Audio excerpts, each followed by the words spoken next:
Dabar randamės prie vieno iš greičio ruožų startų. Šiandien susipažinimas su trasa.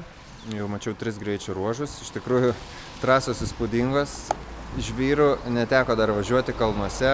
Važiuojam tai aukštyn, tai žemyn. Labai status nusileidimai. Skirtingos dangos. Šiandien buvo ir lietaus, ir dulkių. Greičio ruožai iš tikrųjų fantastiški.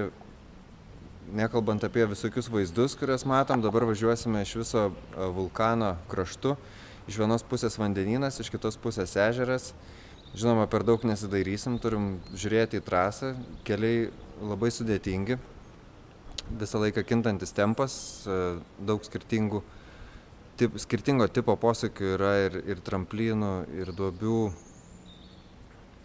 Po testų galiu pasakyti, kad esu patenkintas. Nemažai dirbam su mašinos nustatymais. Teko keisti tiek pakabos nustatymus, suvedimus, todėl kad važiuojam šitą ralį su naujais amortizatoriais, kurių neteko iki šiol bandyti. Testavome 2 skirtingose keliuose. 3 iš tikrųjų. Tai dabar jau susidariau neblogą įspūdį, ko galima tikėtis per ralį. Išbandė mašiną visokiose situacijose, joje jaučiuosi pakankamai užtikrintai. Pats ralis prasidės jau ketvirtadienį. Iki to laiko turime susipažinti su trasa ir sudaryti stenogramą. Stenograma šitam raliui bus ypatingai svarbi, todėl kad trasų įsiminti praktiškai neįmanoma. Jos yra visos labai skirtingos ir kartu panašios. Komandai nuotaikos yra geras.